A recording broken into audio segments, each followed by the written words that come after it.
পরিবর্তন কাকে বলে জানিস? তাহলে শুন, তোর মেসেজের অপেক্ষায় বসে থাকা মানুষটা এখন আর কারো মেসেজের রিপ্লাই করে না। তুই কখন ফেসবুকে অ্যাক্টিভ হবি সে আশায় বসে থাকা মানুষটা এখন নিজেই ভালো করে ফেসবুকে অ্যাক্টিভ থাকে না। তোর মেসেজের অপেক্ষায় রাতে না ঘুমিয়ে বসে থাকা মানুষটা এখন তুই ঘুমানোর আগেই ঘুমিয়ে পড়ে।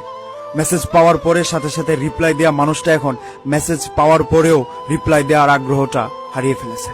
একদিন কথা না বললে যে মানুষটা রাতে না ঘুমিয়ে সকাল করে দিত, সেই মানুষটা এখন রাতে ঘুমানোর সময় তার ফোনটা অফ করে ঘুমায়, যাতে করে রাতের ঘুমে তাকে কেউ ডিস্টার্ব না করে। যে মানুষটা কথা বলতে গেলে তোমার সাথে ঝগড়া করতো, সেই মানুষটা এখন ঝগড়া কেন, কারোর সাথে মেসেজও করে না। যে মানুষটা পৃথিবীতে সবচেয়ে বেশি তোমাকে মূল্য দিত, সেই মানুষটা এখন তুমি কেন পৃথিবীর কাউকে মূল্যায়ন করে না।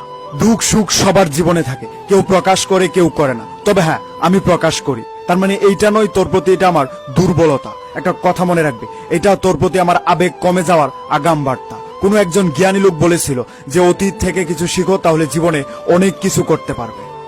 তবে ওই ভদ্রলোক এইটা বলেনি যে অতীত নিয়ে আঁকড়ে থেকো না। আমার জীবনের সবচেয়ে বড় ভুল ছিল তোর অতীত নিয়ে আঁকড়ে থাকা। তবে আমি দেরি হলেও এটা বুঝতে পেরেছি তুই আমার জন্য ছিলি না। ভালো থাক দূরে। Good bye.